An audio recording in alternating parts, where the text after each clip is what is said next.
বিটিচিত চলিছে নিৰ্বাচনী তৎপৰতা আৰু বিটিচিত সকলো দলেই মিছন বিটিচি আৰম্ভ কৰাৰ বিপৰীতে অসম দল গণ পৰিষদ দলেও বিটিচিত নিৰ্বাচনী প্ৰচাৰ আৰম্ভ কৰিছে। এই মুহূৰ্তত মোৰ লগত অসম গণ পৰিষদৰ যি অপূৰ্ব ভট্টাচাৰ্যকে আৰম্ভ কৰি জয়নাথ শৰ্মাকে ভিতৰ কৰি কেইবাগৰাকীও ব্যক্তি মোৰ লগত এই মুহূৰ্তত আছে। তেওঁলোকে যিহেতু এইবাৰ মুদৈবৰী সমষ্টি উদ্ধাৰ কৰাত তৎপৰ হোৱা পৰিলক্ষিত হৈছে। কিন্তু এটা কথা ক'ব লাগিব যে ইয়াৰ সাংগঠনিক ভেটি বৰ্তমানে নাই যদিও তেওঁলোকে প্ৰথম কিন্তু বিটিচিৰ যিখন পাৰিষদ আছিলে সেইজন অসম গণ পৰিষদৰ পাৰিষদ আছিলে। আৰু এই কলাগাঁও সমষ্টিৰ যিজন পাৰিষদ যিজন মুদৈবৰী পাৰিষদ আছিলে কলাগাঁও সমষ্টিৰ, আৰু যিজন বিধায়ক আছিলে দুবাৰকৈ বিধায়ক মুকুন্দ ৰায় চৌধুৰী আছিলে, তাৰপিছত মহেন্দ্ৰ মোহন ৰায় চৌধুৰী আছিলে।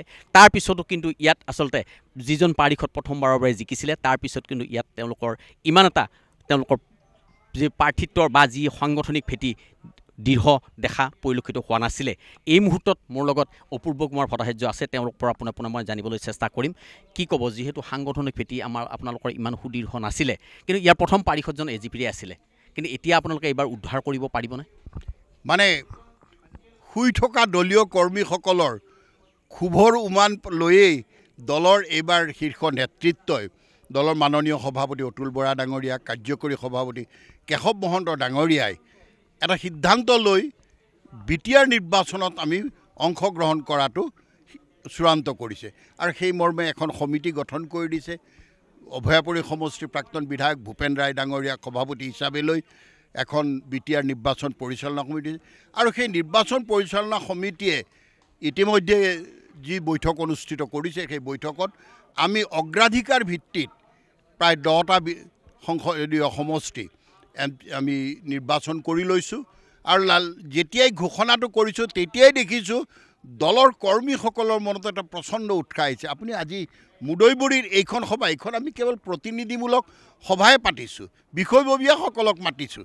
তেওঁলোকৰ মনত এতিয়া যিটো উৎসাহ আহিছে সেই উৎসাহৰ আধাৰেই হ'ব আহি থকা দিনত অসম গণ পৰিষদৰ বিটিচিত আমাৰ অংশগ্ৰহণ নিশ্চিতকৰণৰ অভিযান। যিহেতু ইয়াতে আপোনালোকৰ 4বাৰকৈ আপোনালোকৰ বিধায়ক আছিলে কলাগাঁও সমষ্টিত, এজন পাৰিষদ আছিলে, তাৰপিছতো কিন্তু দলটো কিয় সক্ৰিয় নহ'ল ইমান দিনে? কেতবোৰ কথা বতৰা আছে। ৰাষ্ট্ৰৰ ৰাজনৈতিক পৰিৱেশ সলনি হ'ল, আঞ্চলিক ৰাজনৈতিক দলৰ প্ৰতি বিভিন্ন ঠাইত, কেৱল অসমতে যে অসম গণ পৰিষদ, তেলেগু দেশমৰ দৰে DMK AIDMKৰ দৰে ৰাজনৈতিক দলবিলাকো আৰু নীতিশ কুমাৰহঁতৰ দলবিলাকোতো আঞ্চলিক ৰাজনৈতিক দলে, পশ্চিমবংগৰ তৃণমূল কংগ্ৰেছতো আঞ্চলিক ৰাজনৈতিক দল।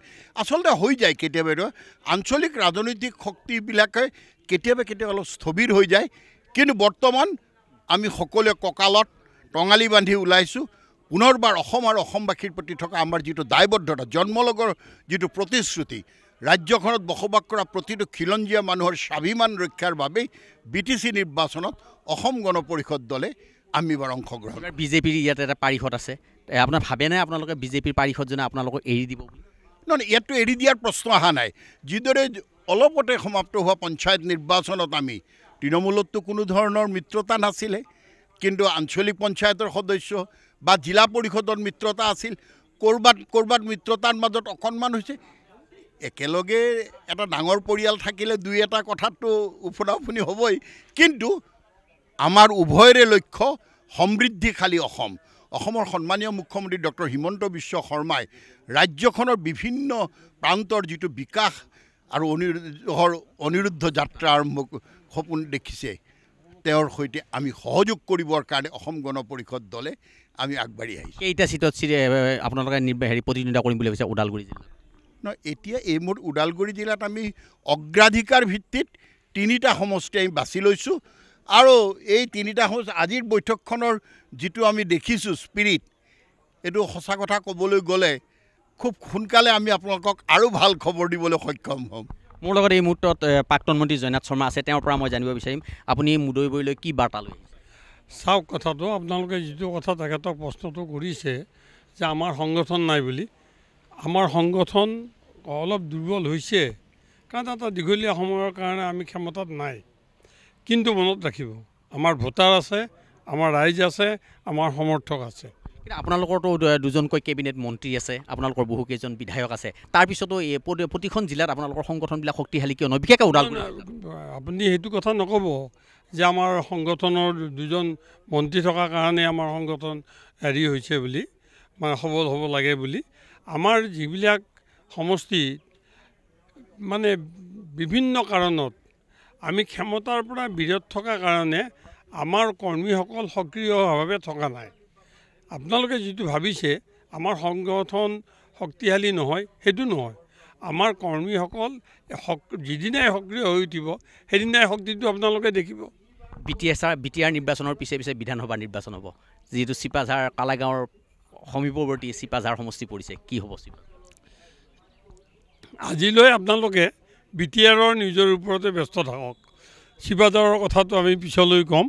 সেইটো আমাৰ অসম গণ পৰিষদৰ কেন্দ্ৰীয় সমিতি আৰু বিজেপিৰ তেওঁলোকৰ বিষয়ববীয়াসকলৰ লগত আলোচনাৰ বাবে এটা আপোনাৰ টিকেট পাৱাৰ কিবা সম্ভাৱনা? আমি কেইবাটাও বিচাৰিছোঁ, চিট বিচাৰিছোঁ। বিশেষকৈ যিবোৰ জিলাত অসম গণ পৰিষদৰ এজনো MLA নাই, সেইবোৰ জিলাত অসম গণ পৰিষদ দলে এটা জিকিব পৰা, জিকাৰ সম্ভাৱনা, জয়ী হোৱাৰ সম্ভাৱনা থকা আমাক এটা সমষ্টি লাগে। এইটো আমাৰ মূল প্ৰিন্সিপল। কিমান আশাবাদী? আমি বহুত আশাবাদী, 100% ওপৰৰ আশাবাদী। পৃথিৱীত বিজেপিৰ বিধায়কজনে এৰি দিবনে পৰমানন্দ? নহয়, এইটোতো বিজেপিৰ বিধায়কে এৰি দিব এইটোৰ ওপৰত নিৰ্ভৰ নকৰে নহয়। অসম গণ পৰিষদ দলৰ কেন্দ্ৰীয় সমিতিৰ লগত ভাৰতীয় জনতা পাৰ্টীৰ কেন্দ্ৰীয় সমিতি আৰু ৰাজ্যিক সমিতিয়ে তেখেতসকলে এটা সিদ্ধান্ত ল'ব, সেই সিদ্ধান্ত মতেহে কথাটো হ'ব। ইয়াত কোনো বিধায়কৰ কথা ইয়াত নচলে নহয়, নাখাতে, প্ৰযোজ্যই নহয়। কোনোবাই এৰি নেদোঁ বুলি ক'লেও এৰি দিব লাগিব। যেনে আমি যোৱাবাৰ কমলপুৰত সত্যব্ৰত কলিতা আছিল, আলোচনাৰ মৰ্মে এটা সিদ্ধান্ত হ'ল সত্যব্ৰতক এৰি দিছোঁ। আমাৰ প্ৰবীণ হাজৰিকা আছিল বিশ্বনাথ চাৰিআলিত, আমি তাত তেওঁ বিজেপিক এৰি দিছোঁ।